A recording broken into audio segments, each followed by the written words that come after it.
I will serve as the timekeeper this evening. We have a timer over here where each candidate can see as it relates to their 2 minutes. Once I pass this off, that will be it for me for the evening, and I will give you to Mr. Calvin Cunning. Good evening. Good evening. I first like to say goodwill is the monarch of this house. Men and women collectively enter, depart friends. Okay? The instructions that Mr. Sutton has given you are going to be as follows. I'm going to start with number 1 for each person, and then we're going to go back up the ladder, okay? If you have any questions, please save them for me later on. With that being said, I have a number of important questions that Mr. Sutton has admitted that we'll be asking this evening. And the first question for each and every one of you is going to begin.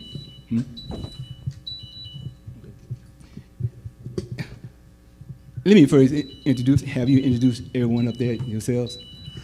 You can start from the top, Mr. Funches.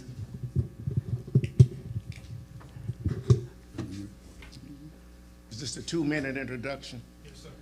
Okay. Well, this is a debate, and a debate is a politician's game. And I'm not a politician. But what I will say is I will bow my head and ask God for protection from physical danger, such as disease and injury, and spiritual danger, such as doubt, sin, false teaching, and deception, and that we be able to deliver souls into your kingdom.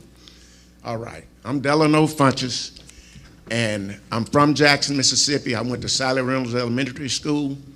I went to Whitten Junior High School, and from there to Jim Hill High School and Jackson State University. I went to law school at Southern University School of Law, and from there I came back to Jackson, and I worked with the Jackson Public Schools.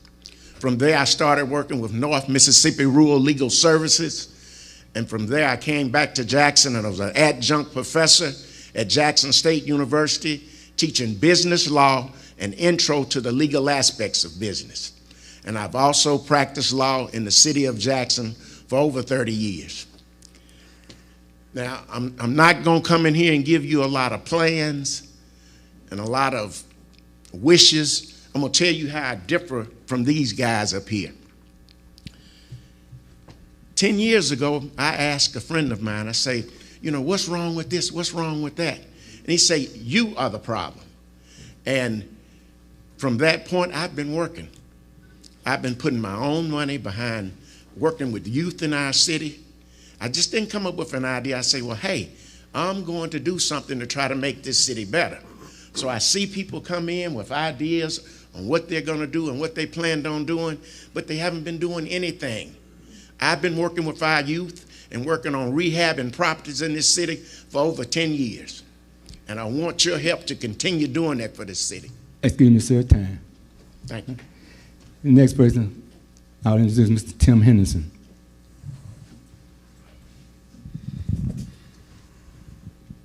Good evening. I'm Tim Henderson.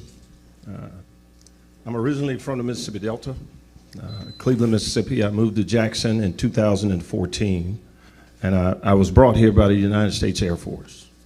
I worked Air Force ROTC at Jackson State, and I retired out of Jackson State after 24 plus years in the United States Air Force. I'm a retired lieutenant colonel. I'm currently a consultant in the space industry. A little bit about my background. I have held a broad range of assignments in the United States military. I've managed programs that have totaled over hundreds of millions of dollars, and I've had teams of people dispersed across the country. So I bring with me a set of executive skills that I know that this city needs at this point in time. I don't have a problem with hard situations. Rarely, if ever, in the military did you ever have enough money or resources to do the work that needs to be done. That's a little bit about me. More of my resume is on my website. Why am I running for mayor? I think that's what's important. People are struggling in this city. People are suffering. There's blood running through the streets in this city. There are challenges economically. There are challenges with our housing in our communities. We've lost touch with each other as a city and as a collective. Leadership is now needed to be able to bring people back together, to develop that connective tissue that we need to feel connected back to the city again. Thank you. Thank you, sir. Hopkins?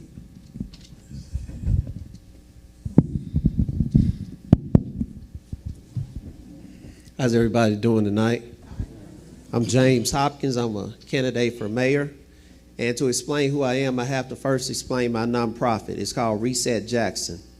And what we do, which Mr. Funches isn't aware of, is we go into communities and we work directly with struggling parents, struggling children. We help children who can't get in school get back in school. In fact, I got a child who's been trying to get in school since August. I just got him in school yesterday after his grandparents reached out to me on Friday. So my work is about the community. My work is about the people who have been constantly overlooked. I believe that the biggest problem we have in Jackson is that we have two different Jacksons. We have the haves and we have the have-nots. And the only way to build this city back up to where it should be, we all should be halves. There should be a seat at the table for everyone. You don't season your Thanksgiving turkey and leave your dressing dry. So what I'm going to do with this city, we're going to season this entire city. We're going to bring unity back, and we're going to make sure that if you're over a department, you're going to be accountable for whatever you're supposed to do in that department. We're not going to keep replacing traffic lights with stop signs. We're not going to keep having potholes patched up one day and back open the next day. We fix that by fixing the public works department, and that's the first thing I'm going to tackle. The reason Jackson Water can come in and tear our streets up is because we have nobody in the public works department to hold them accountable. That's not going to happen in my administration. We're going to work directly with the community the same way I do now. And if you're not sure if I work with the community, and Mr. Funches, if you're not sure if I work with the community, Google me. Thank you. Thank you, sir. Next gentleman will be Mr. Kim Wade. First of all, thank you for the opportunity to be here this evening. I'm not running for mayor. I'm running to restore Jackson. They're running for mayor, which is fine. But at the end of the day, Jackson has an integrity and corruption problem, okay? We've had leaders down through the years who've had all the degrees, all the qualifications, but they have larceny in their hearts. I don't steal. I don't do government contracts. One of the things that made me make the decision, helped me make the decision to run, I have a friend who's a lawyer. You would know him if I told you, Mr. Funches. We're political opposites. And he saw me down at the Chancery Court building. He said, Kim, I heard you're going to run. I said, I'm looking at it. He said, I'm going to tell you something. I'll vote for you. And I said, well, really? He said, I've been in this town my whole life, and I've known you since you've been here. And one thing I would know, if you were stealing, I would have heard about it by now. I don't steal. So I'm not trying to sound perfect, but what Jackson is doing, the stealing that's going on is gratuitous. And everybody who's been stealing from us are the ones who've been saying, I'm black for a living, free to land, all that foolishness. Brother, we're about results. We're not about race. We're going to make this thing work. It is not rocket science. They've invested $15 billion between Amazon and Nissan up there in Madison County. That's 20, 30 miles from us. Every other city has done well with the exception of Jackson and Canton. The question is why? It's leadership, and it's the heart of the leadership. All I can tell you is that we're going to make Jackson work for the people who make Jackson work. I'm not saying I'm on a crusade to save the poor, the rich, or anyone else, but those who are toting a note on the city of Jackson are going to get some relief. He was talking about the streets being, Jackson Water's doing a great job. What we need to do is start working with people. One of the things that will not happen under the Kim Wade administration, okay, we'll get it. Thank you, sir. Next individual, Mr. Marcus Wallace. Good evening. My name is Marcus Wallace. I'm the former mayor of Edwards, Mississippi, where I served 2 terms. Many will say, why do you always say you're the mayor of Edwards? I was proud that Edwards gave me an opportunity to be the mayor. And, you know, there's a Bible saying, There's a Bible saying that says, if you're faithful over few, the Lord will make you rule over many.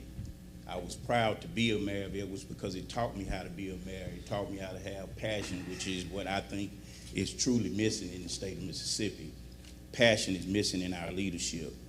I started this campaign December the 8th, 2021.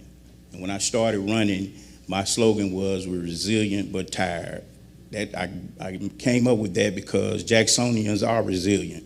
Whenever you hear when storms happen, the garbage crisis and all of that, all the political leaders get on the news and say, Jacksonians are resilient. Yeah, we are resilient, but we're tired. We started a new journey today on this campaign journey, and my new slogan now is Build a Better Jackson. I've been in construction for 26 years. I've done a lot of projects for the city of Jackson. It's time for us to build a better Jackson. I want to take this time to also thank Pearly Grove for having this forum, because I think it's perfect. A lot of people say, well, it's too early to be talking about the mayor election. No, it's not. It's never too early to talk to the people. And so I think now is a great time to have now conversations so you all can choose a leader that will have some now solutions. Thank you all. All right. Thank you. Next individual will be Mr. Albert Wilson. Hey, y'all. Hey. I'm Albert. I am the husband of Kim Wilson, father of Bryson, Brittany, and Victoria, grandfather of Kaya, founder and director of Genesis and Light Center, and an humble servant to the people. And for the last 30 years or so, I have been working in the community, and a lot of things, I'm not going to talk about what I'm doing, I'm just talking about what I've already done. 30 years I have brought economic development, I have brought infrastructure improvement, I have helped in curbing crime, and I've been an advocate for young people. And one thing, I'm born and raised here in Jackson, and what made me want to run, because when I looked at my city, it made me sad to see the condition it is. From when I grew up as a young boy to I see right now. And I ain't just want to complain. I ain't never complain about nothing. When you may see me on the news, I'm bringing up solutions. So that's what I'm here today, to try to bring some solutions to what we got, the plight we got going on here. I'm also a member of Pearly Grove, so I appreciate you all having us here. We are glad to be here, and what we're doing now, like I said, it's not too early. And I ain't here to debate with these guys, because they ain't my issue. I'm not running against them. I'm running for mayor. Thank you, sir. At this point, my name is Calvin C. Cunning, and I will be serving as your moderator for the evening. I'll be asking questions, and that same question will be asked of each individual on the stage right there. And the first question is going to be going to Mr. Delano Funches. And that question is, do you have previous political experience, or have you run for an ever held an office, elected office? The answer is no to all of them. Okay. Okay. Would you have anything further to say about that? Oh, definitely. Definitely. We have to, we have to make Jackson attractive to people. And we start off by, dealing with this crime issue we have. It's a common sense solution, but you think about it. If Madison is paying a certain amount, Pearl paying a certain amount, Clinton paying a certain amount, Byron paying a certain amount, if all of those places are paying $10 an hour, and you come to Jackson and we want to pay them $5 an hour, that's insanity. Think about it. The officers in Jackson have a far more dangerous job with the rate of crime in Jackson, and we want to pay them pennies. If anything, they should be making more than other guys. So we're going to bring Jackson's pay on level where we're competitive with these communities. And we're going to compensate these guys for getting out there, putting their lives on the line, trying to protect us. People are scared in Jackson, and you shouldn't live in fear. It's government responsibility to provide safety for its citizens. Safety is something that citizens can't provide themselves. And those are the type things that government is supposed to provide them. Fresh drinking water, not when it leaves the plant, but when it gets to your home. Now, if you're close to that plant, your drinking water is probably fine. And I'm not, they say that the drinking water in Jackson is the best in the state. But that's not the case when it makes it to your house. So I feel like fresh drinking water, a safe environment, is something that the people are owed, and I'm going to work to give it to them. Thank you. Thank you, sir. The next person I'll ask the same question to is going to be Mr. Tim Henderson. And again, that question is, do you have previous political experience, or have you run for or ever held an elective office? The answer again is no. But that's not where it ends. Politics in our nation is the worst we've ever seen it, mainly because we have career politicians. Although I am not a politician, I'm a leader that has been proven, a leader that has traveled the world, a leader with a set of experiences that I bring to the table. The ability to build teams, the ability to inspire people to be better, the ability to look at a hard problem and develop solutions. I tell people that I'm unapologetic and unafraid. We need bold, transformative leadership in this hour. We need someone that's qualified, that can carry us beyond where we are and to where we need to be. Politics is a nasty word nowadays. Rarely do we see leadership. And we need leaders in our community. We need leaders at every level in our society now. Leaders with integrity. Leaders that have vision. You'll hear me at some point tonight potentially talk about Jackson 2035, where I see the city in 10 years. You will eventually see over the next few months, I'll release it at some point, the phased approach, the key tenets, the principles, the things that are going to serve as the foundation for moving us from where we are to where we need to be. So again, I'm not a politician, but I am a leader. And at this point in this city, we need a leader. Thank you. Thank you. The next individual will be Mr. James Hopkins. All right. Let me give you that question again for it to be straight on your mind. Okay, I wish I had answered the question before him because he said everything I wanted to say. But I'll give you an opportunity to say what you want to say. I'll just touch him and say ditto. Okay. All right. Well, honestly, no, I've never been in politics, and I'm definitely not a politician. I'm a minister. I'm a community activist. And it's in doing the work of ministry that I understood the importance of not only loving God's people, but understanding and listening. In the community activist work I do, it's in that I understood by going into these homes and seeing these troubled teens and parents, and even going in the jungle sometimes and just sitting down with the homeless and kind of understanding where people got to where they are, that I realized one of the biggest problems we have in Jackson is the leadership. When a company fails, it starts from the top. Jackson is kind of like a company. If your head is messed up, then the rest of your body is going to be messed up. This is your brain. If your brain says go right and your body says go left, something's going to go wrong. You're going to fall. So what I want to do, we're already falling as a city. We have lost our water supply. They're trying to take the airport. We're putting $1 million a year into a zoo that is not giving anything back. We have absolutely nothing to do for our young people. We have community centers constantly being closed. Can you imagine if they took that $1 million they're giving to the zoo and fix up all these community centers? How many young people wouldn't be on the streets anymore? Every young person can't play basketball. So when I hear people say, oh, we got a midnight basketball league, whoop-de-doo. Everybody can't play basketball. What do we do for those young ladies who are out getting pregnant because they can't play basketball, but you got something for every young person in the city to do? It's not going to happen on my watch. Now, I keep talking about the young people because everybody knows, honestly, right now when it comes to crime and tearing this city down, it's our young people that are doing it. And if we continue to leave them out of the conversation, we're going to continue to go downhill. So I'm going to take care of our young people. I'm going to continue to take care of our seniors.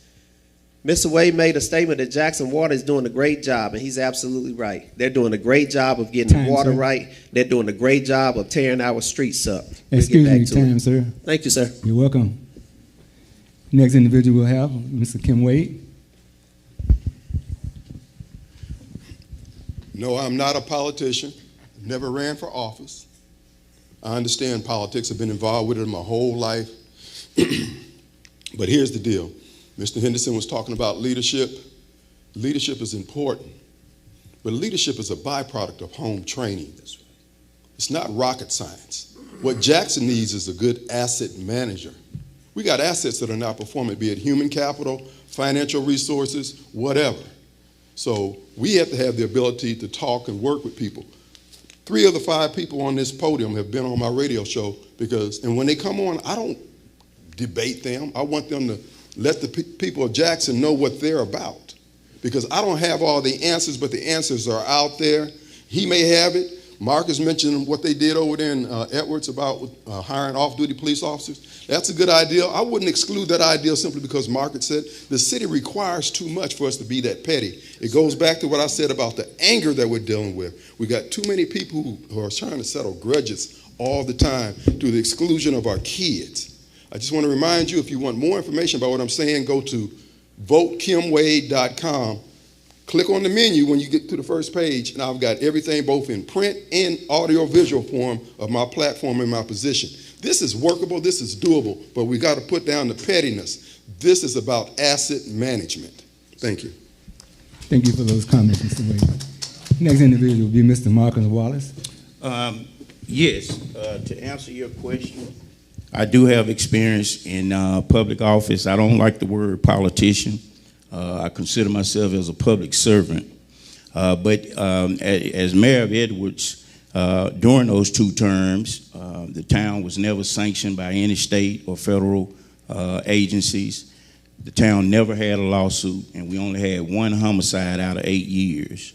Another thing that I learned as being a mayor, a mayor can't just sit in his office. He has to get out, especially a small town mayor. They barely give us monies to even pay the bills. Edwards, for you all that don't know about Edwards has brown water, but it's healthy water. The state of Mississippi, the health department won't give us funding for that to clear the water up. So I got out and found a company out of Pittsburgh, Calgon Carbon, who did a pilot test and went back to D.C. to secure funding for municipalities. To make a long story short, Edwards, Mississippi was awarded $2.5 million, and they're about to get a filtration system in the town where they're going to have clear water. So those are some of the things that I learned. And also, let me just say this real quickly. The water system failure in the city of Jackson had nothing to do with the system itself. It had everything to do with administration not understanding the importance of routine maintenance. That's the other thing you learn as a mayor, that routine maintenance plays an important part. You got to clean ditches. You got to do the simple things to keep your municipality going. Thank you. Thank you. Mr. Albert Wilson. Okay, we're going to switch this thing up now. I'm being last every time. They already said all the good stuff. So I just got to repeat what they said. But to answer your question, I have run a game before. I've been defeated by Kenneth Stokes for council, Tony Yarber for mayor, and Jim Hood for governor. So those are some heavyweights that's in there. And you see how it turned out with those folks. So if you would have had me, we would have been in a lot of better condition. But I do want to say we make too many excuses here in Jackson. All we hear is we ain't got enough of this and we got enough of that. We got enough money. This thing is old condition. I've been at a community center, and we know you got to fix your stuff. You don't wait till it tear down till they take that point. And you got to use what you got. In the nonprofit world, we have found we don't have a lot of resources, but we maximize the resources you got.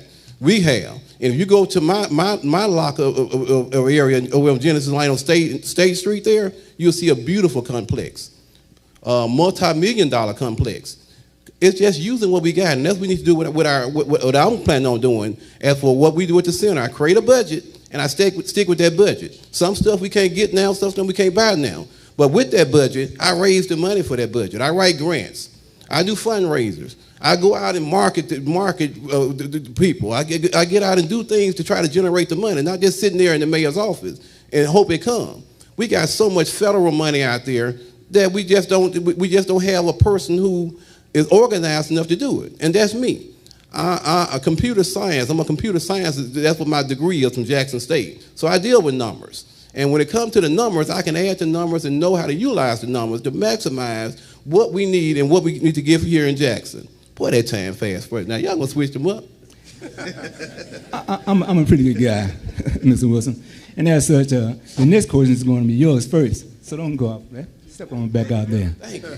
That next question is going, would you please tell us what you think are the most pressing issues at this time in the office that you're seeking? We got 5 pressing issues. 1, our infrastructure. Our streets are tore up. We need to get them fixed. 2, crime. Our crime is rapid. People don't even want to come to Jackson because of the crime and what they think of crime. And it is crime there. Economic development is another issue we got here, where we got more business leaving than coming. And our youth engagement, have our youth being engaged. So with all these issues that I just talked about, I'm already working on them. With our youth, we have worked with so many youth over the last 30 years, helped them to get to college and get engaged in them with more than just basketball. They're doing arts and crafts. They're doing drama. They do basketball. They do sports. They do so many other things and events we have for them. Economic development, like I said, I done stored 7 different buildings right there. What we got? A STEM building. We got arts and craft building. We got a clubhouse. We got our main building there. Crime. If you go to my building, it's like Fort Knox. You can't get in there.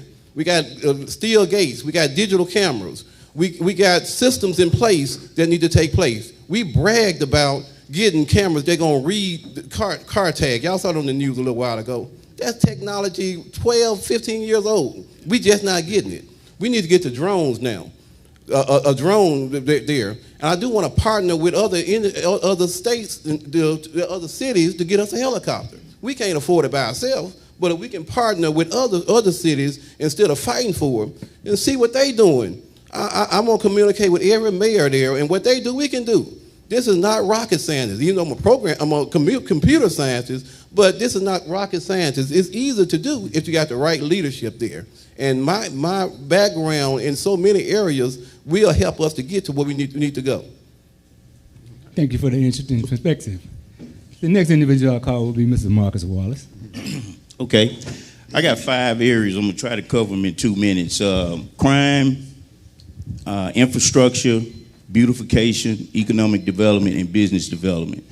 Crime, of course, we got a major problem with crime. But what we got to do is we got to figure out a way to take the guns out of the young people's hand, but we got to replace it with tools and knowledge. I've mentored a lot of young men over the years in the city of Jackson, and I can tell you all, these kids are not as bad as you think, but they have no guidance. They have nobody that really care about their future. Second thing is infrastructure. Just going to give you a quick synopsis of what's going on. When you don't routinely maintenance the creeks and the ditches and cut the tree limbs, water is not going to flow.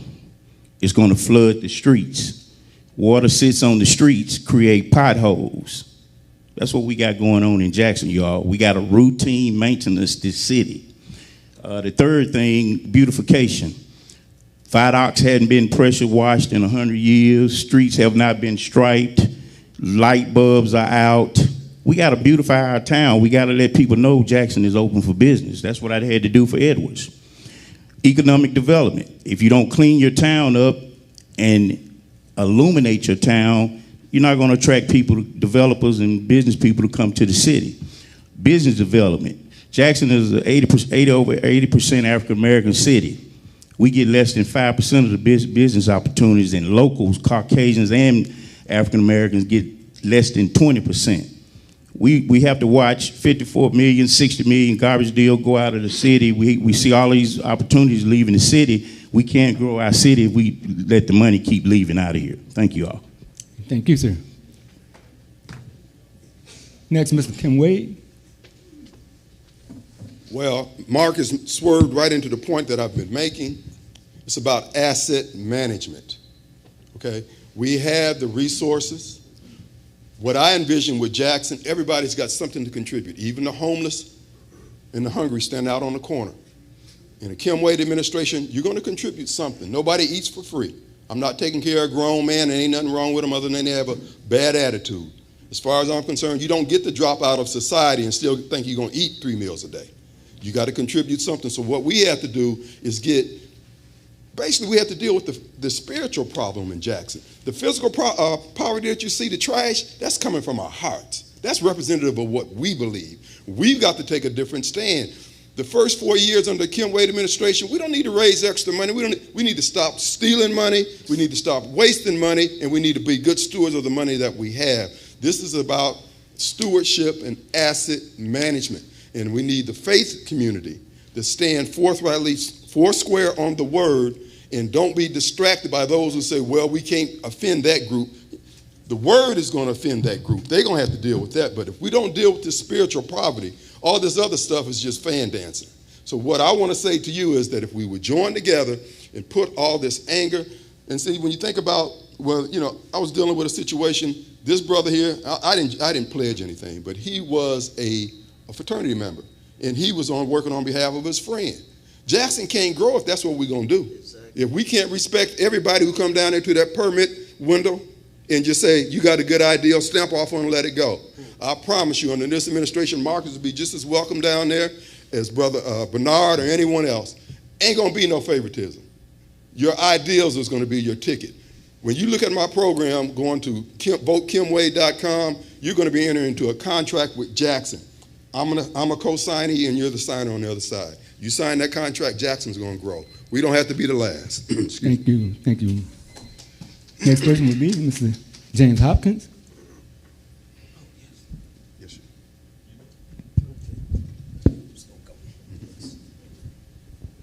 Okay, one of the main problems we have is accountability. Nobody in this city is being held accountable for the job that they're being paid to do.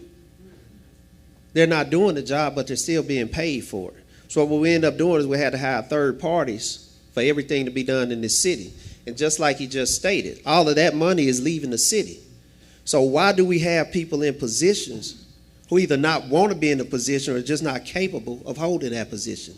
We're going to change all that day one. We're going to do some research, and we're going to find out who wants to be there and who don't want to be there. And I promise you, we're not going to beg anybody to work a position. We're going to get Jackson back as far as economic development. Again, I stated, we live in two Jacksons. We live in a have and a have-not Jackson. We're going to make certain that those overlooked areas, West Jackson, South Jackson, that are constantly overlooked when it's time for new development, they will get a piece of the pie. We're going to make sure that North Jackson, Fondren, Belhaven, they continue to eat.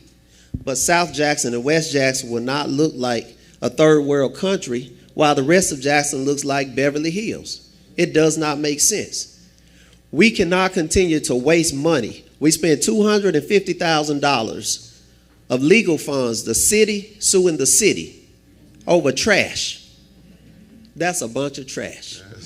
We cannot let that happen again in my administration, and it won't. I say this time is ticking so fast. But we also have to tackle crime. Crime starts with raising your children right. If you don't raise your children right, we can't raise them for you. I'm not for mass incarceration, but I do believe that you commit the crime, you got to do the time. So I guess I'll answer the next question because my time is out. Thank you. Thank you, sir. Next individual, Mr. Tim Henderson. It's getting hot up here. Can I smile for a minute? I feel like I'm pretty tight right now. Jackson's most pressing issue or issues. We know that there's a crime issue. We know that there are infrastructure issues. We know that there's challenges with economic development, holding on to businesses that are here, businesses that are fleeing. There's a middle class flight still occurring. But I want to take it one layer beneath that. I think some of our most pressing issues right now deal with public trust. the electorate has been let down so many times until they just don't know what direction to go in or what to do or how to go about doing it. Public trust is an issue. Education is an issue in our city. We've had all these school closures. We have all the challenges that are occurring with discipline in the schools, the amount of money that is coming through JPS. I got a lot of questions. I had an economic roundtable, and one of the things I asked was, what is the main problem for economic development in this city? Education. If we're going to move this city, we've got to fix education. Education is the premise behind drawing in the businesses, drawing in the professionals, being able to grow this city. So education is a key entity that I'm going to be focused on. The other thing is human infrastructure. Human infrastructure. Are we investing in our young people? Are we making sure that our elderly know that they're not forgotten? Do we have jobs in this city where young people know that they have a future? This environment represents the opportunity of a lifetime for us to come together and for you, the people, to have a voice in moving the city forward. Thank you. Thank you. Thank you very much, Mr. Henson. Next individual, Mr. Delano Funches. The first thing that we need to do is we got to clean this city up. That's not asking for something hard, but we just have to clean this city up. Now, we have a problem.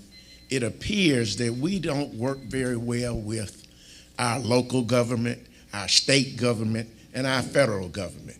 You know, I will tell you that with my experience, I'll be able to work with our county government, with our state government, and our federal government to get something done. We are not an island. We have to learn how to work together. Now, what they were saying about our children and the schools, I've been working with our kids for over 10 years. I've invested over $100,000 of my own money working with these kids. And I have seen what can happen when you have a sustained effort in putting time in children's lives. It brings about a difference. But this 6-week program, 5-month program, 1 weekend program will not get it. It has to be a sustained effort. And churches and institutions like this have to be held accountable for children in their area. That's the goal of a church. And I can't help it but talk about this church, because this church used to be right around the corner from my office. It's a very small church. And now it's huge. So there's good leadership in this church, and the same thing that made this church grow can make this city grow. You have to learn how to tell people, I forgive you, and move forward. And that's how you get the type of growth that you have here at this place. Thank you very much. The next individual I'll bring to the floor will be Mr. Albert Wilson. And the question, shall I say, remark would be, what specific skill set would you bring to the table as mayor that would be a rapport with the city council to work together for your constituents? Can we piggyback on why you say good leadership in this church? I'm a member of this church. I'm part of that good leadership you're talking about. Skill sets. I got skill sets in a lot of things. Like I mentioned, to keep my program running, I write grants. Fundraising, what we taking, where I can communicate and collaborate with anybody. I'm not an island. I don't to do what I do with Genesis and Life. We got to talk with anybody and everybody from the state, the federal, because we fund it through state funding, federal funding. So I'm able to talk to them and be able to get funding towards our program. When it comes to our youth, I'm an advocate for our young people. Been advocating for 30 years now with our program. And we done sent many to college, and we have helped many of them to be who would have been lost into the system to do better and to go in a positive way, dealing with self-esteem and self-worth. So that skill set, and like I said, I have developed 7 different facilities. So I know what it takes to build a building and to help to fix our city. So to fix potholes is pretty simple when you had to fix plumbing, had to fix electrical work, and be able to get different people in place to build our construction. So the skill sets I have is in a lot of areas to try to help our community, and plus I know our community. I've been in our community and I deal with our senior citizens and young people, so I talk with them every day, and I understand their problems, understand their issues, I understand their needs. And sometimes we as city officials those city officials don't understand the need of common people. I don't know what they're doing. They're trying to get money in their pockets versus trying to do what we sent them to do. So that's why our city have failed and continue to fail, because we don't have the right leaders, and leaders who are more concerned about the people compared to themselves. Thank you, sir. Next we have Mr. Marcus Wallace. And as you come, I'll restate that concern. What specific skill set would you bring to the table as mayor that would build rapport with the city council to work together for your constituents? Good question. You know, I tell people a mayor is only as good as his relationship with his delegation. I had a board in Edwards that was far worse than the city council. But I had to quickly learn that it's up to me as mayor to balance that. A mayor is responsible for the day-to-day operation of a municipality, and the board handles the legislative part of it. But that doesn't mean shove your ideas, or your ideas are the only ideas that should matter. So when I learned that in Edwards, I quickly started when I had an idea, I would bring forth work session meetings, sit down with the board, get their ideas of what they, first tell them the idea I have, and then get their input as to how it would benefit their wards and their districts and things like that. And so when we came out of the room, we may have disagreed, but we agreed when we came out of the room. I believe in totally respecting the board, and I think you will get a lot of more results when you do that. And when I learned that, out of the 8 years, I would say about 60 ideas, I only lost 2 or 3. So it's all about relationships. I tell people, this administration, you always hear people say the mayor doesn't get along with the governor. I haven't seen the mayor get along with the board of supervisors. I don't understand as a mayor how you do not have a relationship with your board of supervisors and your governor. That's the only way a municipality is going to grow. Thank you. Thank you. Mr. Kim Wade. Question again? Question again. For each candidate, what specific skill set would you bring to the table as mayor that would build rapport with the city council to work together for your constituents? Well, one of the things at 68, I understand what my limitations are. I'm not trying to be an everyman. I'm going to let the men who do their job in a certain area do their job. I'm not intimidated with people who have skill sets and knowledge that's greater than mine.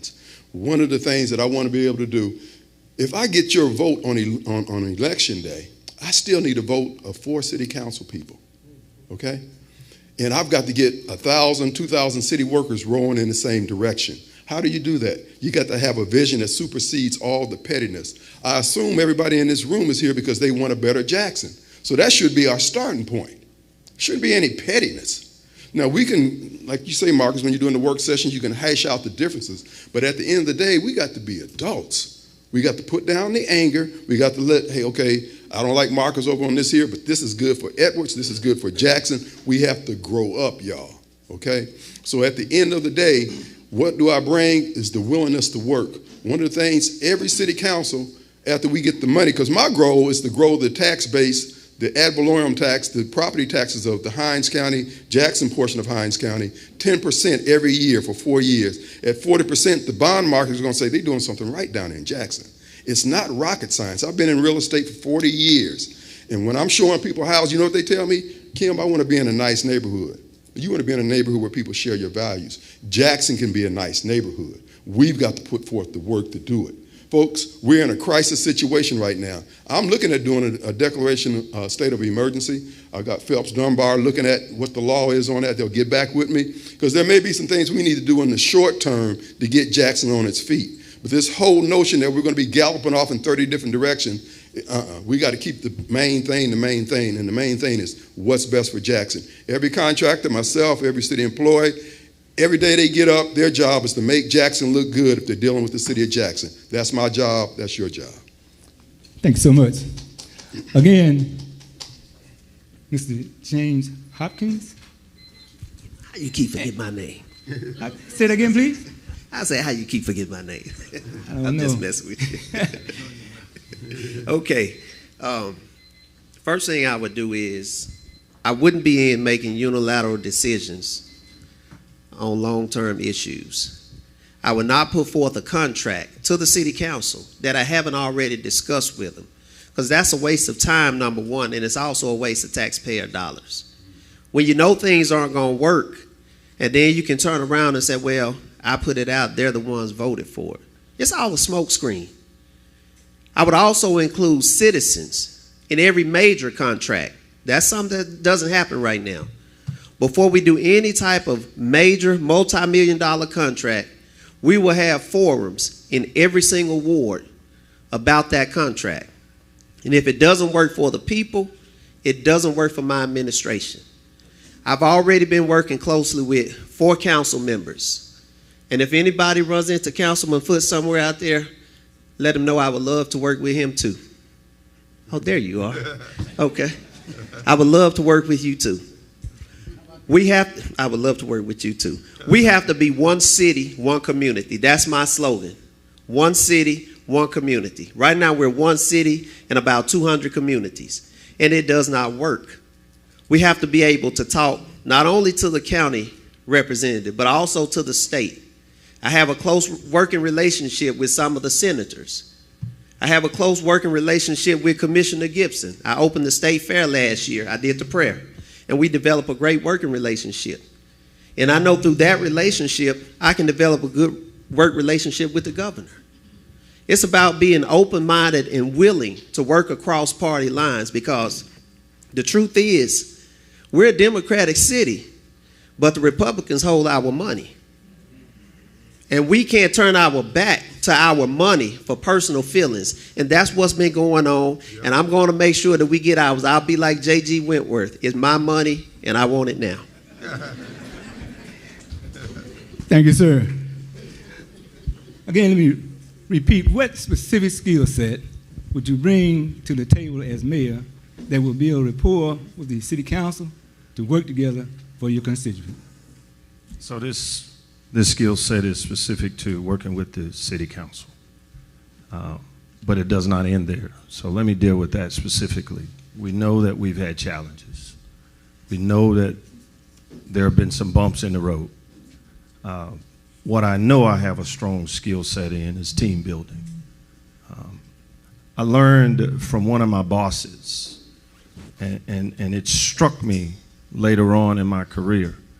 He said, "It's amazing what you can get done when no one cares who gets the credit." It's amazing what you can get done when people are focused on the same set of objectives.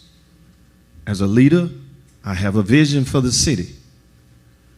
That vision will lay out what our marching orders are, the direction that we're all headed in. We need the ability to unify all of us on a common objective. And in working with the city council, people have told me, nah, that's not the way things are done. Well, we've been doing things a certain way, and we are where we are. Even when it comes to budgeting, the Department of Finance puts that budget together. My experience tells me that if somebody's got to approve that budget, I need them involved in the development of that budget. Does that make sense? I'm a country boy from the Delta now. Y'all tell me if that doesn't make sense. That's just an example, right? It's got to be more of a team environment. The city council members are representing their constituents. As the mayor, my question to, watch this, my question to the city council, each council person is going to be, what are the priorities in your ward?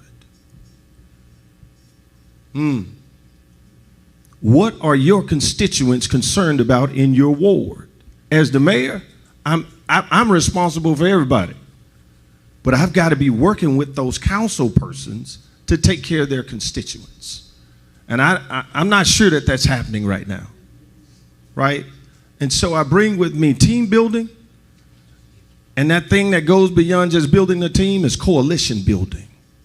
How do we get a coalition of the willing that want to see a better Jackson and a Jackson in 2035 that looks nothing like the Jackson we have today? Thank you. Thank you. Mr. Delano Funches?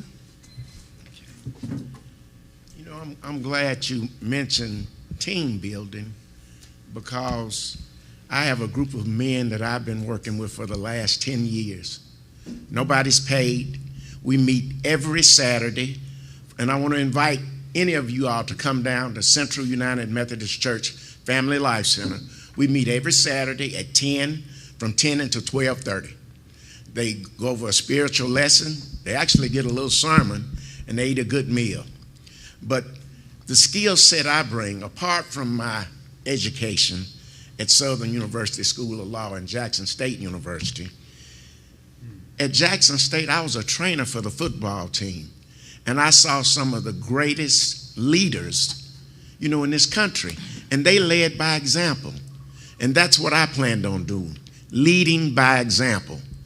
When I get in office, the first thing I'm going to do is I'm going to go out here with these grass cutters, and we're going to clean this city up. From 4:30 a.m. until 9 o'clock a.m., I'll be working with them. And then at 9:30, I'll go to the mayor's office and start working. But we have to make our schools attractive, and we must do something about this crime problem if we're going to have people come to this city. Thank you. Thank you, sir. The next question will be for Mr. Albert Wilson. And before I start out, the question would be, will you be willing to work with state government, political leaders, for the good of the city of Jackson and the people of Jackson to secure funding for much needed improvements? If so, what does your strategic plan include? Okay, be careful what you ask for, because you may get to go first every time. We want to answer. We just want to But answer. I think I answered that question before. As for I'm willing to work with state leadership. What wrong? Yes, I'm willing to work with state leadership, because that's what I'm doing right now. With what I do with Genesis and Light, when I write with the grants with the state or whatever collaboration I'm doing with them, I also got to follow up with them to make sure we are doing what we said we're going to do with the monies. And I stress that because that's one of the problems that we didn't have with Jackson, with Smith Wheel.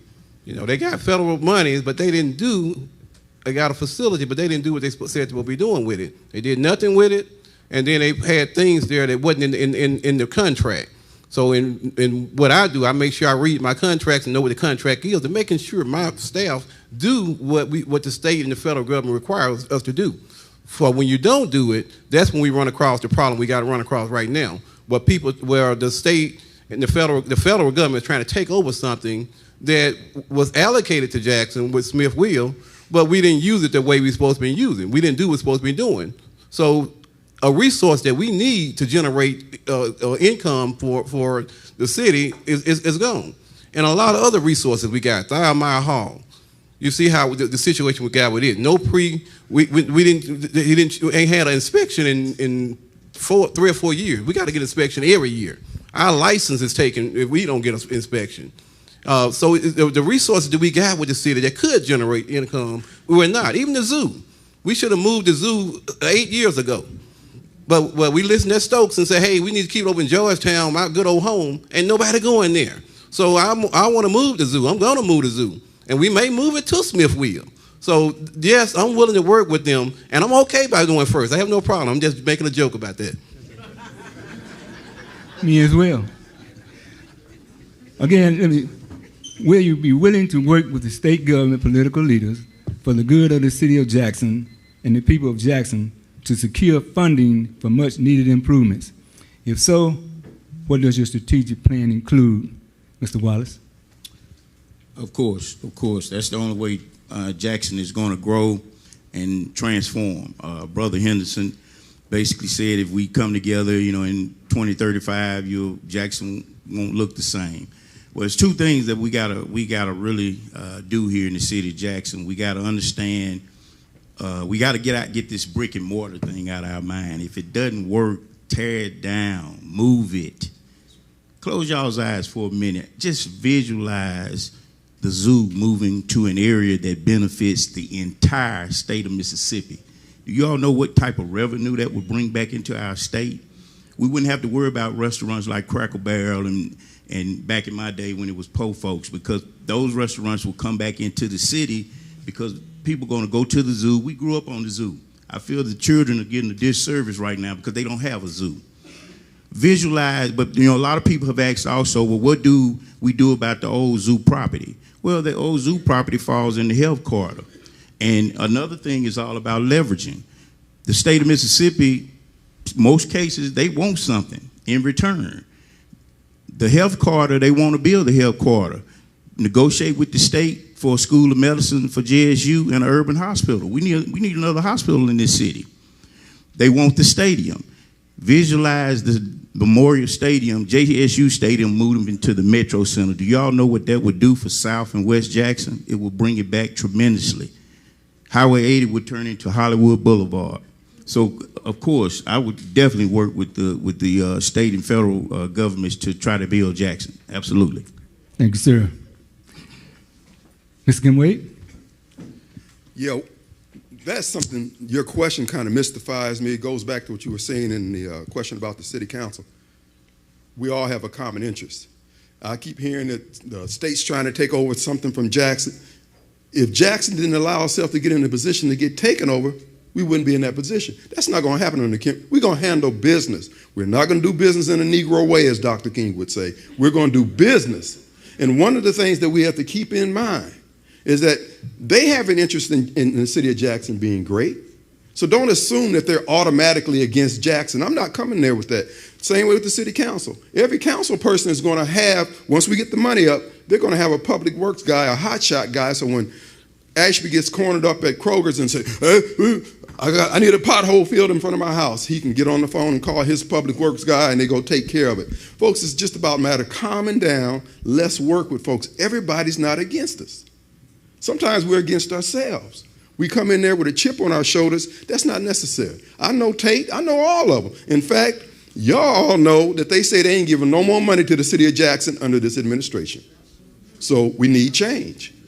And like I said before, this is not rocket science. It's called home training, y'all. We're making this more complicated than it need be. What I say on votekimwade.com is that our leadership is living below our upbringing. I wasn't raised like that. I'm not going to abide it. That's why I'm in the race right now. Next we have Mr. Tim Henderson. Thank you again. You're welcome again. Working with the state. So if you go to my website, number 6, I make a pledge under my platform. Number 6 specifically speaks to working with local, state, and federal entities to garner the resources that Jackson needs. Well, how do you do that, right? It's got to be more than an ask. I envision a process in stabilizing how we do that. The way you do that, number 1, I envision, is there will be a legislative liaison office. 3 people, full-time, staffed, to work around the year, not just when the legislature is in session. Getting things done is about building relationships. If you only show up to me when you're looking for something, how do you feel about that? So you've got to build relationships. So there will be a legislative liaison office with 3 full-time city employees that will develop the relationships that we need to work at the state and federal level. I myself have already begun some things. I have met, as an example, relationships. I've met with the mayor of Byram, Clinton, and Ridgeland. Why did I do that? Because I needed to understand what they saw as the challenges and how we would be able to work together when I'm mayor. That's just an example. Thank you. Thank you. Mr. James Hopkins. Okay, I would definitely work with the state As I said, I'm already involved in doing some work with some of them now, a few senators. That's the only way we're going to get it done here. If we don't work with them, we're going to continue every election cycle to say Jackson is a mess. This isn't going on. This isn't going on. But a big part of the problem is we're not working with the people who can help us. That's like going to school and you don't know how to do the work, but you refuse to talk to the teacher about it.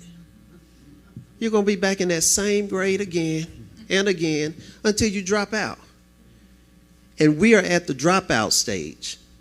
And if we don't make a change this election, not just any change, the right change, because all change isn't good.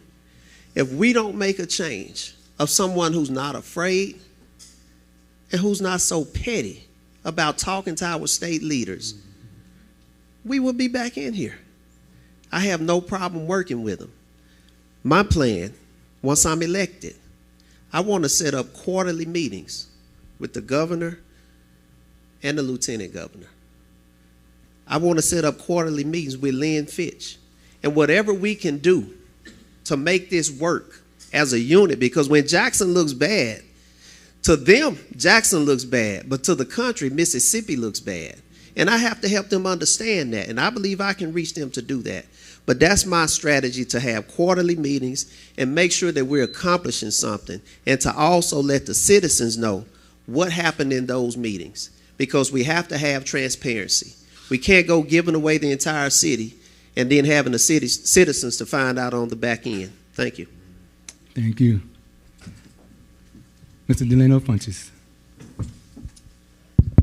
You know, I applaud Mr. Hopkins and my other brother down here who are actively working in the community to try to make things better. You know, it's one thing to just identify a problem and talk about it, but it's another thing to be about it and do something about it. So I applaud your efforts. You know, we need more of that. If everybody were doing that, this city would be a better place.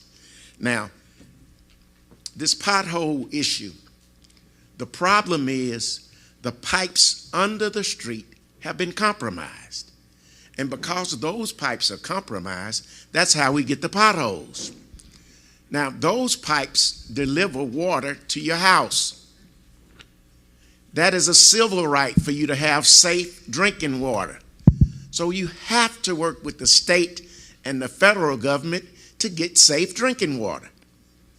You know, if we work with these agencies, there's no question about funding.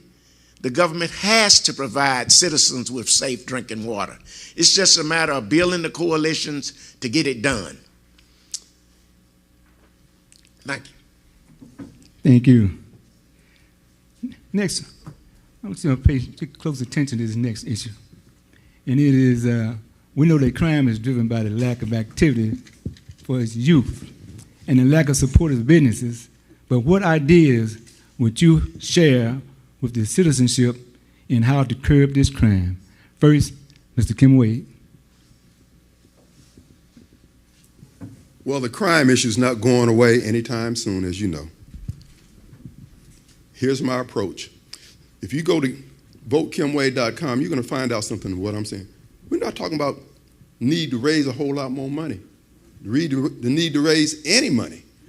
As it relates to crime, here's what we're going to do. The late Lee Vance said this here. He said, Kim, he said, ain't but a small group of people committing this crime. And half of them are either in jail, they're out on the street getting ready to go to jail. What I would do, I just saw Brother Davis in the back there just a minute ago, Chief Davis, former chief. We're going to go down to the Raymond jails. We're going to put monitors all out in front of those jail cells. And all the videotape of Nest cameras, door cameras, crime cameras that are going on, they're going to be running right past there. And every time one of those inmates say, oh, that's Joe Buck right there, he's going to get $20 on his books. Because they know who the criminals are. We're working too hard at this stuff. We're going to do the same thing with the people who are dumping trash illegally. We're going to put those trail cameras out there, and when those inmates see that, get that license plate number and turn it in, and we catch them, they're going to get $20 on their books. Folks, this ain't rocket science. We think everything has to be some special program. No, we just need to use their old noggin. If I become mayor, you know what I'm going to do? I'm going to hire a bunch of country boys and a bunch of old folks Because them country boys, they ain't going to be calling you all day, man, how you do this here? They going to get it done. You get somebody with a 13 degrees behind their name, how we do this? How we do that? No. We get some old folks in there, they're going to stay there and do the job until it's done. We going back to basics, folks. This ain't rocket science. That's why when you go to votekimway.com, you'll see he ain't talking about raising no money. We don't need to. We need to change our attitude. Minister Farrakhan said there's no unemployment problem in the black community. There's an attitude problem. There's plenty of work if you want to do something, but there's none if you don't. Thank you. Thank you. Mr. Marcus Wallace, your perspective, please. I think two issues with crime in the city is police presence and response time. Criminals know that we don't have enough officers on the street, and they also know that it may take 30 minutes to not showing up at all for officers to respond. You all remember earlier when we first started, I talked about some now solutions. When I became mayor of Edwards, the first meeting, it hurt my heart. The board meeting, I found out the officers there were making $8.50 an hour. I literally cried all the way back home. I was able to get them up to about $12.50 before I left, but I wasn't satisfied with that, and the chief was only making $24,000. We talk about firemen, police, and teachers, that those are essential workers, and we always try to, get extra pay for them. So as a now solution, what I created was a part-time program where I allow officers from Port Gibson, Vicksburg, Pelahatchie to come work part-time in Edwards. Allowed them to make extra money, and it allowed me to build a nice police force. I even created a pretty good task force when they really got out of hand, and I activated my task force. So that's what I would do in Jackson, would create a part-time program, because it's going to take a minute to recruit officers. That way we could get about 250 officers back on the street. We can reduce the response time under 10 minutes, and we can, catch some of these criminals. We also got to understand that we got to rehabilitate these young men. At the end of the day, a lot of these issues that we're dealing with crime, the common denominator is money. We got to find ways to help these guys make some money. They just want to make some money. Every man in here will admit, when you get 12, 13, 14 years old, you want some money in your pocket. That's what we got to do. Thank you, sir. Mr. Albert Wilson.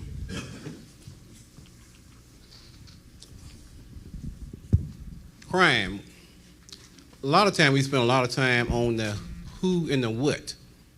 News, all they talk about who did this and what they did. But we never really think about or concentrate on the why. And with the why, there are factors of why people are doing or why they do commit the crime. I found, and the 5 things I found the reason is the why. One was emotional. You got angry with your mate or somebody messing with your lady or your man, and if some emotional thing take place and you act out and you do a crime. Or young people who ain't mature enough emotionally and they're doing things. Financial. They don't have enough money for this, enough money for that, so they're going to steal your stuff to try to get stuff. Financial. Addictions. You hooked up on some type of drug or alcohol, so you're stealing money and taking copper and all the different stuff to get money. And then there are mental illness. I had a lady coming down the street just tearing down our sign, outside beautiful digital $20,000 sign. She just tearing it up. Why? Because she having mental issues. She's talking to herself and tearing up the sign at the same time. So that's a mental issue. And the 5th reason, I think, is just a spiritual issue that causes it. Whereas some people just really evil. They just evil, just want to do bad things. And those the folks you just throw away and lock away the key. Those who have those spiritual issues where they just pure evil. And it'd be a combination of those things that cause people to commit crime. Maybe a combination of the two. So, but you can't resolve them all the same way. Something with what we're doing with the young people who are immature, we trying to encourage them and try to make them more self-sufficient. I created jobs to try to help folks who need money, and doing things where each child is setting up programs to help them instead of just throwing them all away. Psychological treatment and getting them some help when we know they on drugs and this time is fast. That was getting good. Thank you, sir. Mr. Delano Funches. Mr. Wade, I'm that country boy because I still have cows. And 10 years ago, I saw that the victims of crime were getting younger and the perpetrators of crime were getting younger. And that's when me and a group of individuals at my church started working with these kids. And if you go to funchesformayor.com, you'll see, and go to community involvement, you'll see a child 2 years old saying the 23rd Psalms. You'll see another one that's 2 years old trying to learn the Lord's Prayer. So when you say we need a spiritual component, definitely. And it's evil that we're fighting. And you can't fight evil without spirituality. Another thing, we have to spend time with our children. We have to spend time with them. That time translates into love. I thought when we started this program that 2.5 hours, 4 days a month, on Saturday, I thought it wasn't enough. But I've seen tremendous changes in these kids. Tremendous changes. You know how you hear people say you talk to God, or God spoke to me? Well, one Saturday I was talking to one of the teachers and I said, look, you're talking too long. They can't grasp all of that. And we had a young man who came in and quoted the lesson from 2 weeks ago verbatim. And I knew it wasn't that child talking. And I knew we were on the right track. And it put wind under my sails, and I'm ready to work for you. Thank you. Mr. Hopkins. Yes, sir. Could you repeat the question one more time? Of course.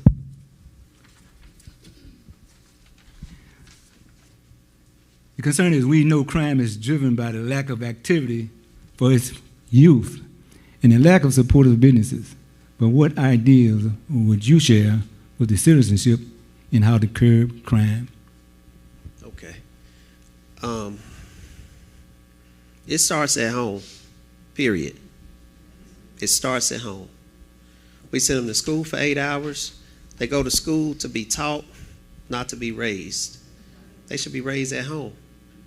If your child is rearing up at you and they're 12 years old and they're walking around with an iPhone, not to be harsh, but you're the problem. Not that child. You are the problem. Parenting begins when a child is born. It ends when that child moves out of your house, direct parenting. So we don't stop raising our children because they're 12, 13, they think they're grown. That's still your child. And when they go out and harm somebody, you're going to be responsible if I'm the mayor.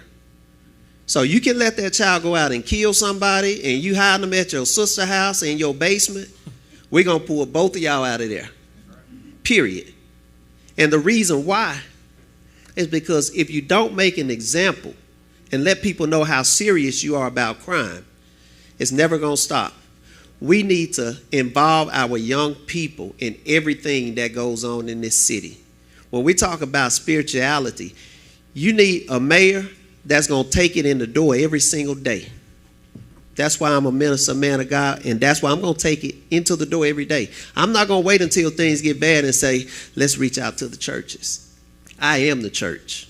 You are the church. We work with young people 3 years old, 4 years old in our nonprofit. Some of them don't even know my name. You know what they call me? They call me Love on Jackson Streets because that's one of the chants we do. They never learn my name. They say, hey, Love on Jackson Street.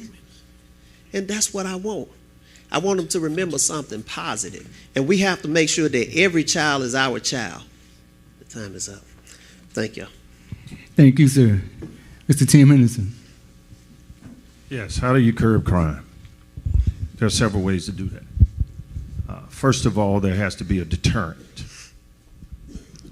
You've got to have something in place that makes sure people don't want to commit the crime in the first place, and if they do that, they know that there are going to be consequences.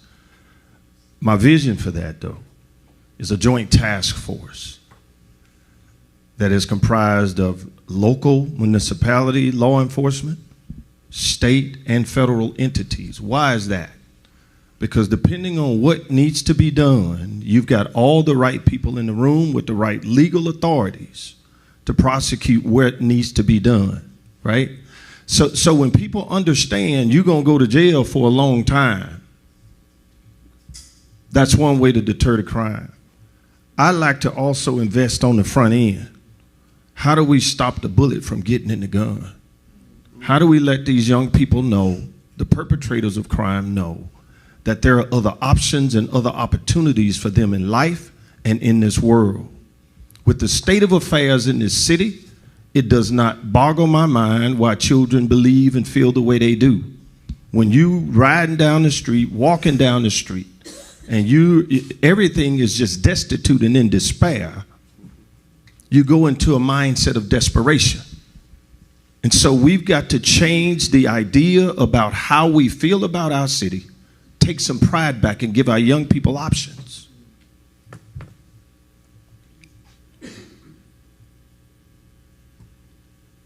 Community-oriented policing. I have some friends that I have a law enforcement advisory council that I'm standing up. This is going to be key on top of the list. We're going to get to a point with the resources to be able to get police and law enforcement back in touch with the community so that you feel safe. Thank you. Thank you, Mr. Henderson. The next questions, I want you to pay strict close attention to it. Hope it's coming from everyone's heart. How can the city of Jackson effectively curb gun crimes with the permissive gun laws that we have in the state of Mississippi? And we'll start with Mr. Delano Funches. We have to work with our youth. You know, we have to start training our children early. And Mr. Hopkins, I want to, there's an act called McKinney-Vento. The city of Jackson probably has the highest number of children in that particular act. That's an act that deals with homeless children. 60% of the children in Jackson public schools don't come from traditional homes. 60%. That's unheard of. So that puts it on us as a community. We have to invest in our children. We have to invest in programs. These churches, we got gyms in Jackson that are wide open, nothing being done in them. We have to get those gyms open. They've closed schools. They've closed schools. We have to turn those schools into havens of education for our children. I've turned those schools that have been closed into police precincts where there'll be safe places where people can come and work with kids. We have to do things, we got to do things different. You know, the old way of educating kids is gone. The community has to get back involved. And I think if we use these facilities that we think was something bad, we can turn it into something good. We ask God for it and it can be done. Thank you. Coming right back at you, Mr. Henderson. Yes, sir. What was the question again? Question, how can the city of Jackson effectively curb gun crimes with the permissive gun laws that we have in the state of Mississippi? I think it's important to understand, first of all, that there's a glorified gun culture, right? Amongst our youth today, in certain segments of our population, guns are glorified. The issue and the question is access to guns. How are they getting them? How do you, we call it interdiction. How do you get in front of that gun being purchased and ending up in the hands of somebody who doesn't have any business with it? And I think that back to the joint task force, again, having the right law enforcement personnel that are teamed up, a task force, group of folks with one objective and common perspective to be able to go after what we need to do to get these guns off the street.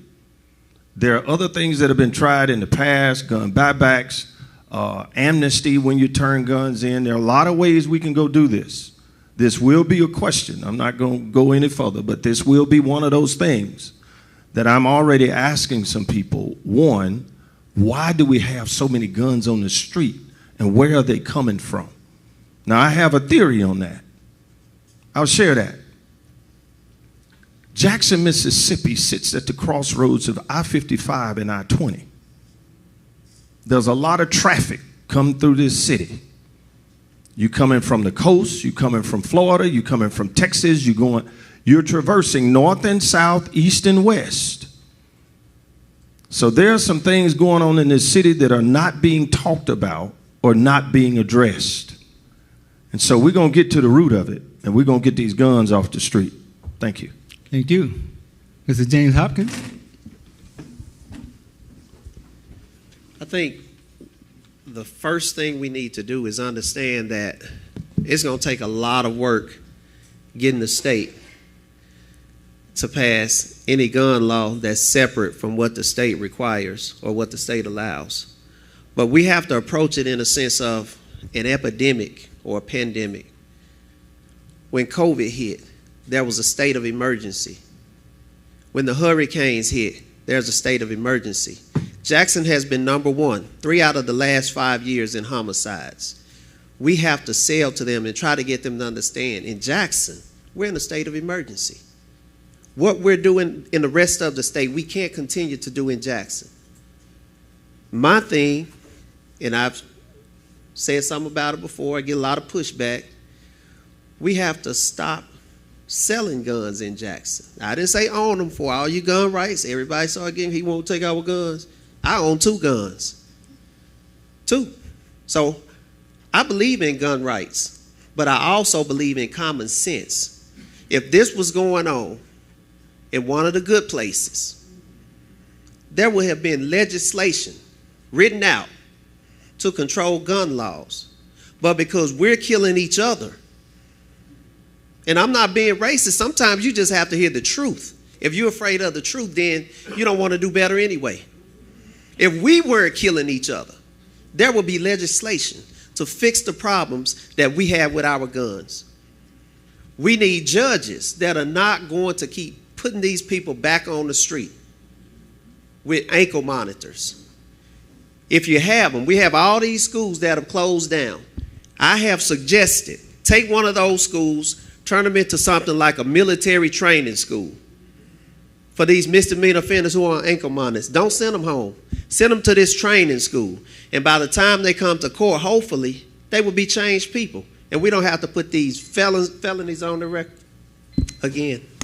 Thank you. Mr. Wade. Yes, sir. Well, first of all, those who know me, I'm a big Second Amendment guy, so Yes, that's sir. not going to fly. But here's the deal. Let's be honest. We need to stop doing this, asking the world to change, because we haven't done our job. These kids didn't come into the world carrying guns. You grew up, you're a country boy, you grew up with a shotgun leaning in the corner. Why didn't you go and abuse that shotgun? Because you knew what the consequences was. We have failed to hold the reins of these kids' mind and necks. So quit impinging on everybody else's right because we don't want to do our. Yes, you're right. You're right that we need to be doing something. But a lot of the things, folks, you know, one of the things that caused me to get in this race, I'm asking myself the question, and actually, some of y'all might know Ronnie Thompson used to work for the city. Ronnie said, Kim, you know what I seen when I was down there? You got people who are afraid to be great. What's wrong with us?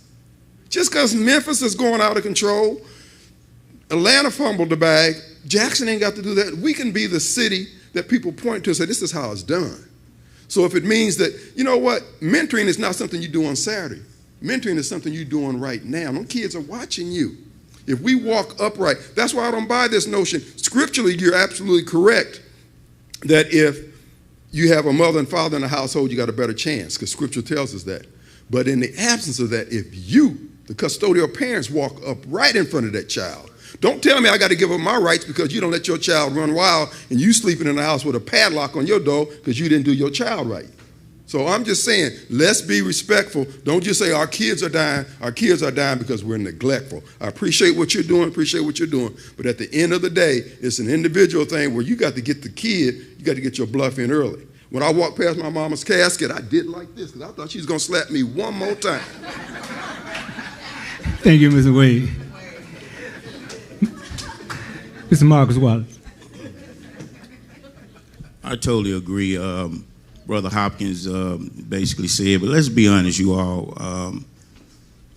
Gun laws is a fight that's far bigger than us. it's no need for us to even waste time fighting it. It's too high, too much power. What we got to do is men. I'm gonna talk to the men for a minute. We got to be men in this city. The daddies got to step up. The successful men got to get out of their little huddles, making money, successful. 5 o'clock, going home. You got to go back into your community and grab some of them young boys. When my son was 7th grade, I grabbed 25 of them. I know I was crazy. I grabbed 25. I created an AAU team out of my own pocket, bought a church van. We stayed gone. When they were out of school, we went on tournaments out of town. Those boys, out of 25, 17 of them got basketball scholarships. They now grown men, got businesses, they working. We got to get out our little oasis and go back and grab some of these boys. I'm telling y'all, I know what's going on. All this crime is going on is because these young men trying to eat. They trying to get some money in their pocket. And we as men, we gotta teach them how to fish, so they can learn how to fish and feed their families. I guarantee you, if you teach a young man how to pave a street, the kind of money he make, he won't even think about that shotgun in the corner when he see that $500 check on a Friday. I'm telling y'all what the problem is. We got to create a workforce for these young men, and I guarantee you we can eliminate this gun problem. Thank you. Thank you, sir. Mr. Albert Wilson. Mr. Wallace hit it right on the spot. We do have to grab these young men. Today, Genesis and Light, 5 or 6 of them there ain't got no dad. I'm the one out and grabbed them. This summer, we got about 15 to 20 of them there. I'm the one grabbing them. And when I say grabbing them, I'm not only just grabbing them, hugging them, I'm grabbing them, just showing what a godly man look like. How you should respect yourself, pull your pants up, work, think in a positive way, positive resolution skills, where I'm changing their mentality. You know, with 30 years, we've been doing that with Genesis and Light, and so many young men that we done helped to put the gun down, and they never picked the gun up. They picked the book up. They picked the college up. They picked the trades up. They picked up positive things that they picked up because I grabbed a young man. And as mayor, that's what I want to do too, because it's taking money to run programs like I run. They don't give us a lot of money. They put money in everything else on the other side to put them in jail. But if we invested more money on my side, in the community center, after school programs, summer programs, job training programs that we offer, that would be there. To change the mentality of our young people, that's what help them put the gun down, but we need to change the mentality of our old people. Because they ain't the only one shooting folks. Grown folks shooting folks too. And we need to change their mentality too. And to change their mentality, we can't show them what we see in City Hall. Y'all ever watch the City Hall meeting, Mr. Foote? I know y'all have some stuff going on up there. It's negative stuff. Yelling and fighting and fussing. It's worse than the video games them kids be playing. So that mentality goes out there to teach them something totally different. So that's what I want to do, change the mentality like I've been doing all the time. Let them show something, show them love. Give them a hug, but also show them love to where they can know it's a better way and a better day than that gun where you don't even get to that point where you're shooting and killing folks. Thank you, sir. The next item was going to be for Mr. Leno Funches first. And what would be your plan to encourage home builders and developers to build more new housing for sale within the city of Jackson in order to keep potential residents from choosing the suburb? I have personally rehabbed over 15 houses, and I provide those houses to people for rent, and I do it at least $300 below what the market rate is per month. And you know, I didn't, when I started working and rehabbing houses, it wasn't about running for mayor. You know, it was a dilapidated property. It needed to be fixed. I fixed it. I put someone in it, and I didn't put it on Section 8. I put someone in it who had a job and wanted to try to pay their bills.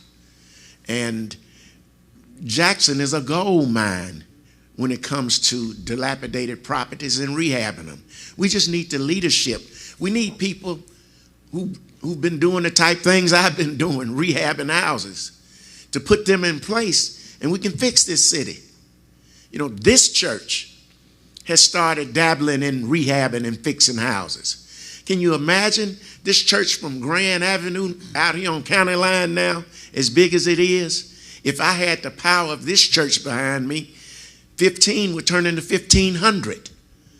So, that's it. Thank you, sir. Yeah. Mr. Henderson. Oh, on my website, you go to funchesformayor.com, you'll see some of the properties that I've been rehabbing and that I'm working on. Mr. Henderson. Yes, sir.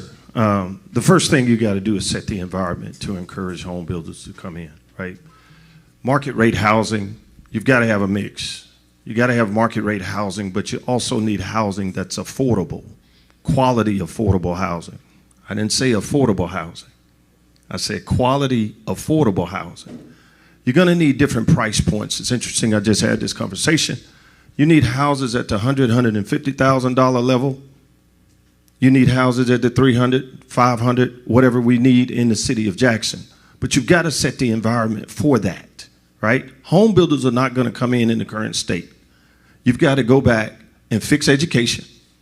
You've got to cut the red tape down at City Hall that streamlines the processes and allows for there to be a more streamlined approach without all the headaches for builders and folks that are doing construction to be able to get the job done and not have to wait 3 or 4 months on a permit. I said something, didn't I? So you've got to set the right environment that makes people want to come in. While you're doing that, you're going to see an economic boom. You're going to see a boom because you're going to be fixing the infrastructure. You're going to have businesses coming back. Once this water is really fixed and we got these streets straight and you got crime brought down, you've set the environment for an economic boom. And we got to clean up the streets. We got to clean this city up, right? And we've got to get down to the community level where we're all taking pride in our own street again. In that point, you begin to see a housing reboom. You'll see a housing boom in the city of Jackson. Thank you. Thank you, sir. Mr. James Hopkins. I think before we start just bringing people in to build new homes and new businesses, we need to clean up what we have. What we're doing is we're putting a $10,000 paint job on a car where the motor's knocking, the oil is leaking, transmission is jerking, and then we want to sell it off to people as something good. We have too many abandoned properties. There was a program in 2015 called the Good Neighbor Program, where the city was selling these properties for about $50, somewhere in there. I would put that on steroids. I would sell every vacant house to Jacksonians who want to be homeowners. I would sell these houses for $1. $1. If they can show that they can rehab these homes and move in them. We're saving, trying to get 70 cents on the dollar or 60 cents on the dollar. Let's take a penny on the dollar and rebuild our city. Get those houses fixed up. We're not going to let somebody come in and buy 10 houses and rent them out. We have to go back into being a homeowner city. Once the Jacksonians are done buying what they want to buy and selling, we'll open the market to anybody that wants to buy. But we're not going to open the market to anybody that wants to come in, fix them up, and rent them out. We have enough rental properties. That's why they're not being taken care of now. You take care of what you own. And right now, people are living in all these properties, renting these properties, and they're not taking care of them. They leave, they bust the windows out, bust the walls, set them on fire. And this is what we end up with, what we have in Jackson. So that's how I would tackle the abandoned property situation in Jackson. Again, $1 to Jacksonians. If you can show that you can fix that property up and make it livable, or even just clean the lot off. And I think if we do that, we can turn this city around where we don't have to go out shopping for people to come live in Jackson or do business with Jackson. They'll want to come to Jackson, and we're going to be open arms for them. Thank you. Thank you, Mr. Hopkins. Mr. Wade. At votekimway.com, the first two paragraphs, I'm a real estate professional over 40 years. Real estate is the key to restoring Jackson. There's a bundle of cash tied up in the housing stock, in the real estate stock in Jackson. My vision is we did Lanier Street, bought the houses for $2,000, resold them, owner finance for $5,000. The purpose was to get people work at the state hospital, for instance, bought one of the houses. In 3 years, instead of paying $800 a month, they had $800 of disposable income. So what our proposal is going to be is to take this housing stock that's vacant that you're tearing down. Not every house needs to be torn down. Some of these houses are still good. So what we're going to do is allow you to pay off your student loan. Doing what he said, buy one of these houses, fix it up, and the money that you're getting off of that, pay your student loan rather than it's coming out of your salary. There is a method to the madness. My approach to solving Jackson's problem, I'm taking a page out of Chief Philip Martin's over at the Choctaw Reservation, where he told his people, we're living below our potential. We're living below our potential, Jackson. That's why I say Jackson can be an example for the nation. We could take this housing stock, which is duplicated all across the urban areas of America, and show them how to do it. Here to date, the reason why they keep doing it wrong, because they won't listen to real estate professionals. As a mayor, I'm bringing in the real estate professionals. We're going to show you how this thing can get done. Whenever you get the government say, you can do this, but you can't do that, no, don't do that. You keep your hands off. When your inspectors come in, I need to say, Mr. Funches, how can I help you stay in business? Not come in there and tell him everything he's doing wrong. It's an attitude. It's an approach. So I'm telling you, in the housing stock in Jackson, we got an Amazon worth of income and prosperity if we develop it. But we got to be willing to try something different. As Ronnie Thompson said, be great. Don't be afraid to be great, Jackson. All right. Thank you, Mr. Marcus. Mr. Wallace. Next person, Mr. Marcus Wallace. I think the first thing we got to do is that the next mayor has to understand that he can't do what's political and popular. He's got to do what's right. I think that's one of the problems we have in the state with politicians. They so busy trying to make decisions to make sure they get back in office as opposed to doing what's right the term that they're there. And by saying that, the next mayor got to apply some serious pressure to these real estate investors. They are totally abusing the city of Jackson. They buy properties and they just let them, stay abandoned. They don't cut the grass. They don't do anything. In Madison, if your grass is not cut, they're gonna put a red tag on your door. When you go down to, if you want to put a new roof on your house or things like that, you can't just go put a roof on your house in Madison. If it's not the right shingles, they're going to tell you, no, we don't allow those type of shingles in the city of Madison. You got to make some hard decisions like that. The second thing is the permit department got to be a little more friendly than they are.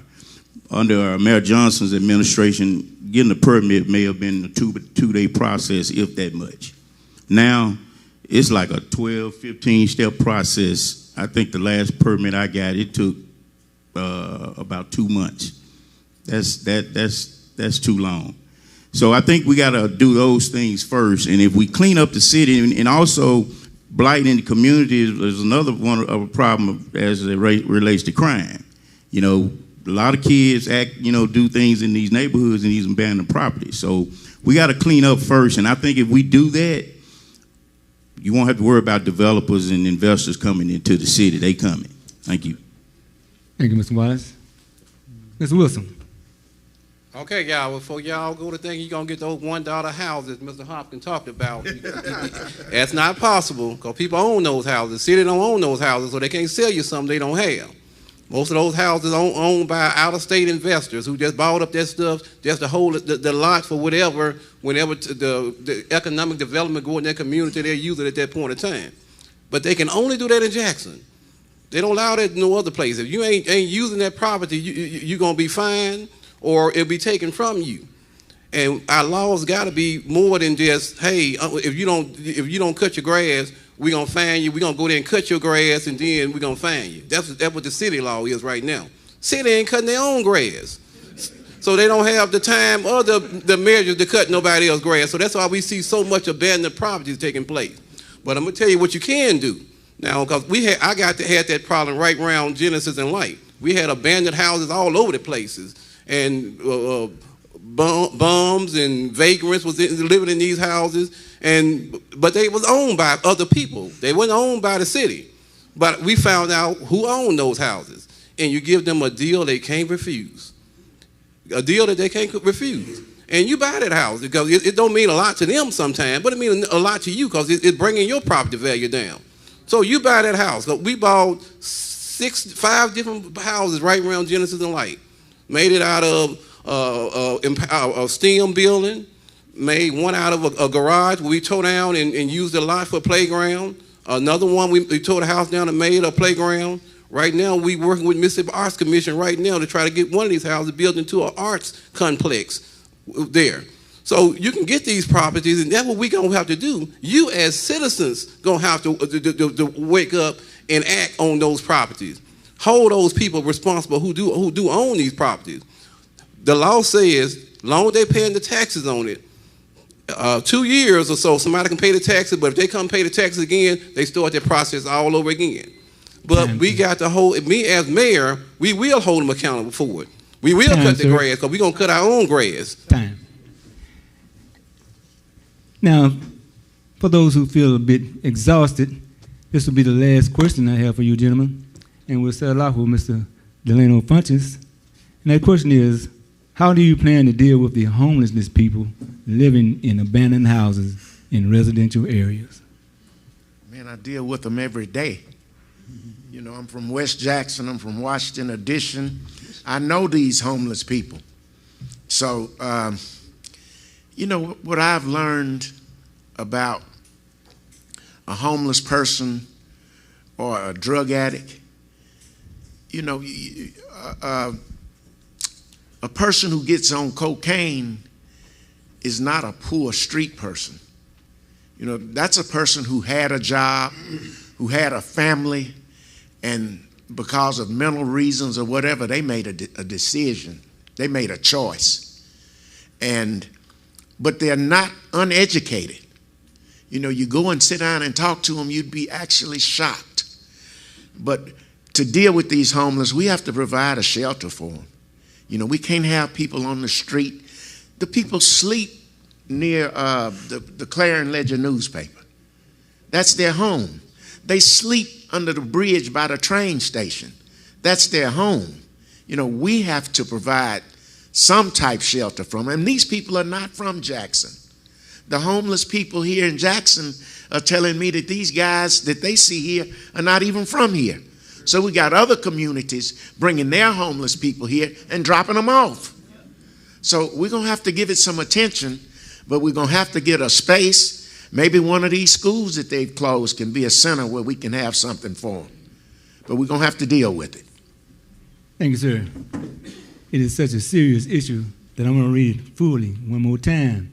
How do you plan to deal with homeless people living in abandoned houses in residential areas, Mr. Henderson? That's a great question. And actually, I've already begun to look at options for that. I have a gentleman that I know personally out of Dallas, Texas. He's been linked up with some folks. They have what they call some pods. They are studio, one-bathroom pods. And we have been looking at housing for vulnerable populations. Let me say that. Because everybody we see does not mean that they have stable housing. I have an office in the medical mall. I have that office because I wanted to meet the people. I want the people to meet me. I need to understand their issues. I've had a husband-wife couple come in my office in the medical mall. You walk past them, you would never know that they were living in one of these abandoned houses. Because I asked, I said, where do you live? They said, Bando's. I've never heard of that in Jackson. Bando's abandoned house. I've had a young man, single man, who said that he lives in one of those abandoned houses. But these folks, if you see them, this is a humanity issue in this city at this point. And so there are opportunities already that exist. I've talked to the folks at the Merle Evers Center that's right across from my office. They said there is not enough housing for anybody in this city.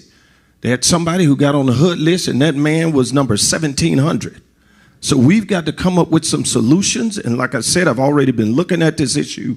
I've got somebody that has the ability to get some of these pods to fix this issue. But I need us to understand that homelessness are not just the people we see walking the street. Just today, there was a woman in the medical mall that I talked to, her and her mother. I said, what are the issues that you think can be fixed?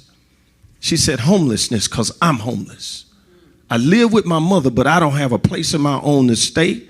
I don't have a job where I can really earn the money that I need. We're going to fix it, though. Thank you. Thank you. Mr. Hopkins. Yes, sir. The city owns over 700 abandoned properties, 700. And again, I will sell those properties for $1. And Mr. Wilson, you're welcome to buy as many as you like. But let me tell you about homelessness, why that means a lot. I was homeless before. People don't know that about me.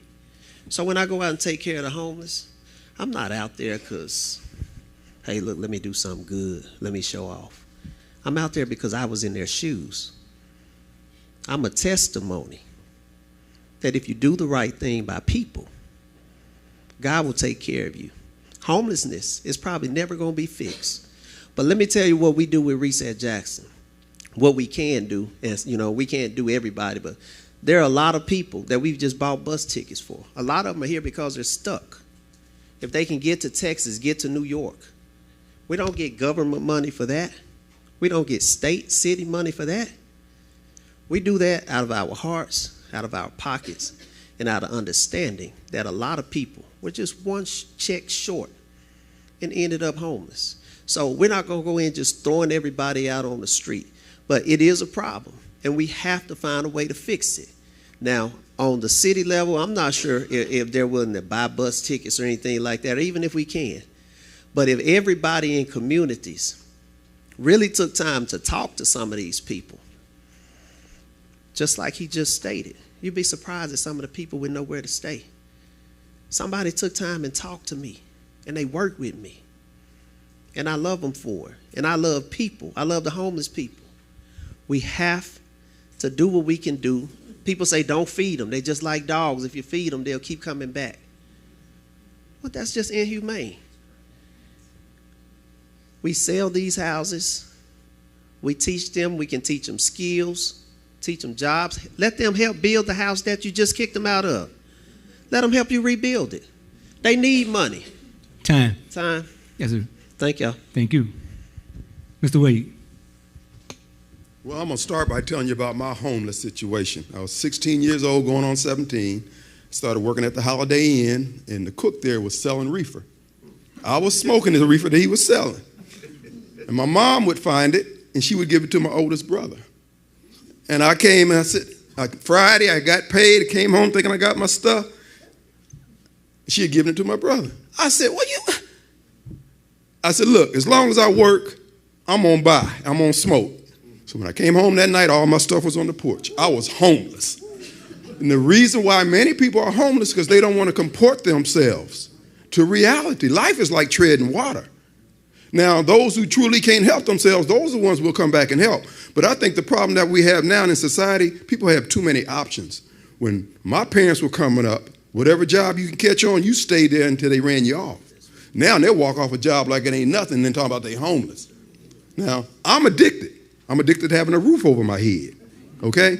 Now, as far as the people staying in the houses, that's a landlord problem until the state changes the law. It's a legislative issue on one point where they squat, but when they're abandoned, the lady that you see on the news today, Kristen Clark from the Department of Justice, they go around the country suing states and counties and making people, putting the mentally ill out of the centers, the regional 8s, et cetera, because they say they need to be mainstreamed.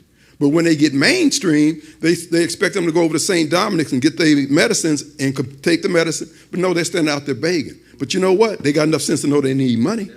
They ain't that crazy. So the bottom line is that we got to ask the Department of Justice to stop doing that. Because the Regional 8, they had the facilities, they had the people there with the skill set. They sent them out here on the street. Then when the police officer has to deal with them, they want to jack the police officer up saying that he abused somebody, and he didn't have the training for it. They are poisoning our society with this. That's why you see so many of them in the streets of Jackson. Excuse me, that's your time. I'm sorry. Thank you, sir. Mr. Marcus Wallace. I mentioned earlier about leadership is missing passion. When you talk about the kids, the young men with guns, when you talk about the homeless, the elderly, a lot of the politicians in the state don't really have passion. And all you got to do is talk to these homeless people. During the 26 years I've been owner of a construction company, I've worked a lot of homeless people. You got two types of homeless folks. You got some who fell on bad times, they end up homeless. You got some just want to live in the wildlife. They don't want to live in a home, okay? Got a couple of success stories, but one guy used to eat out. I used to literally see him eat out of the garbage can. You know, but being around positive folks like myself, conversations, helping him, you know, put food on his table. He ended up getting married, you know, coming out of homelessness, became a mason, truck driver, doing extremely well. Whenever I see him now, I have tears in my eyes. Those other people who don't want to get out of homelessness and get a home and just want to live in the wildlife, we as leaders got to get out and go to other cities and see what they're doing. They have what they have in other cities called homeless deserts. And it's a environment that's created. You could, for instance, take one of these schools that's sitting off from the neighborhoods, and you create a homeless desert, which gives the homeless person that environment, or that outside environment, because some of them don't want to live in home. They want to live on the outside. And I know this from experience. So it's a couple of different, two different types of homelessness and a couple of different ways we can, solve that issue. Thank you. Thank you, sir. Mr. Albert Wilson.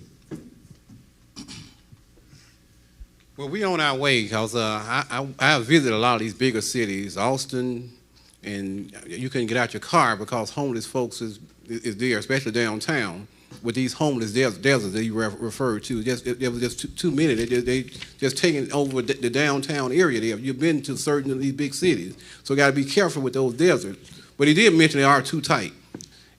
I run across homeless people all the time around our center. One of them that I remember trying to help this young lady, and found out where your family is, because I thought that was one of the solutions. If family folks who know their people are out there, to give them some help. And it's still a solution, because if you know you got a homeless person out there, a sister, mom, or brother, and they just there because they don't have the means, somebody should help them. And I tried to help this person. I told her I'd give you a ticket. She said she got folks, I think, was in Louisiana. And I told her I'd give you a ticket to Louisiana to get you there. Just let me know when you want to go. And she said she'll think about it. And then I told her, come back this certain day and we're gonna plan for you to go. That day never happened. I didn't see her no more either. And I also mentioned about the other reason how we got rid of homeless folks around Genesis, and we bought up all the buildings and they have nowhere to stay. They went somewhere else. And I feel that that's going to be one of the bigger solutions, economic development here in our city. We're going to have to build our city up. We've got to get some businesses here. We got to stop these places from leaving to get big business to come back here. Where we had money to fund in programs who expertise in doing that. We got organizations that's all they do is help the homeless. That's all they do. Stew Pod and all these other places. That's just one I'm naming. There's so many places that's their expertise in doing. We ain't got to rebuild the wheel. We just got to pour money in, fund money, the programs they're doing already the work, like they are doing, like Genesis and Light are doing. There are social service agencies that are doing the work. We need to be about building up Jackson, bring business back into Jackson. That's my slogan. We're going to be open for business. And with business, money resolves a lot of issues. That's right.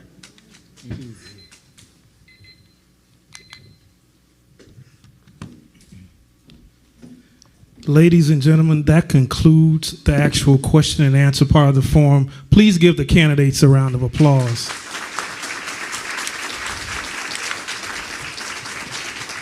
And on behalf of Greater Pearly Grove MB Church and our entire church family, we want to thank you all for taking the time out this evening.